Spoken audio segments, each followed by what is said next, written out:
না না, সব জায়গায় কিন্তু আর এই লেট করা যাচ্ছে না।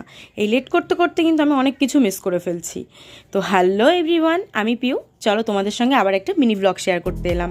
তো যেহেতু কাল ছিল চড়ক, আর আমাদের এখানে যেহেতু বলেছিলাম 2 জায়গায় চড়ক হয়, আগের ভিডিওতে আমি বলেছি। তো আমি রেডি হতে হতে গিয়ে দেখি এক জায়গায় অলরেডি শেষ হয়ে গেছে।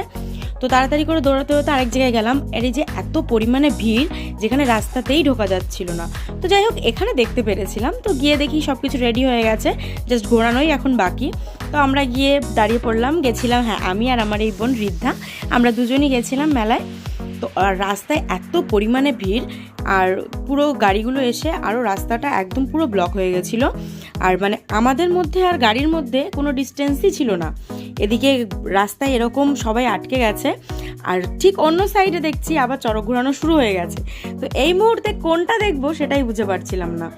তো প্রচণ্ড পরিমাণে লোক ছিল, আর যেহেতু গরমটা এখন খুবই পড়ছে, তার জন্য খুবই কষ্ট হচ্ছিল। তো যাই হোক, মহাদেবের নামে এখানে চড়ক ঘোরানো শুরু হয়ে গেছে।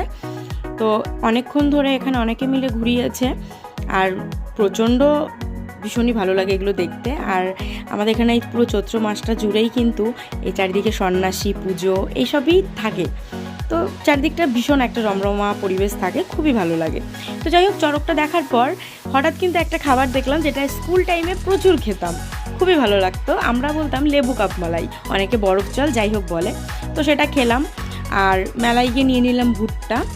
আর ফাঁকা মাঠটা যেহেতু, যার পাশে চড়কটা হয়েছিল, এই যে সবাই কিন্তু জায়গায় জায়গায় লোক বসে আছে।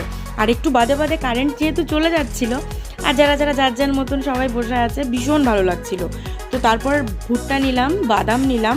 তো সবটা নিয়ে আমরাও কিন্তু মাঠে বসে পড়েছি সবাই মিলে, আর অনেকে ছিল। আর মাঠে একদম খোলা মাঠে হাওয়া দিচ্ছিল, এত ভালো লাগছিল। তো বসে বসে যাই হোক, আমরাও ওই বাদাম এটা সেটা সব কিছু খেতে লাগছিলাম, সবাই মিলে বসে আড্ডা মারছিলাম, খুব ভালো লাগছিল। আমরা এত কুড়ে, আমরা আলাদা করে যে ওখানে উঠে গিয়ে প্রোগ্রাম দেব তার মানে সেটুকুও প্রয়োজন মনে করছি না। আমরা সবাই মাঠেই বসেছিলাম, এখানে বসে বসে যেটুকু কানে আসছে, যা দেখা যাচ্ছে এটুকুই এনাফ। তো যাই হোক, ভিডিওটা ভালো লাগলে অবশ্যই একটা লাইক কমেন্ট করো। বাই।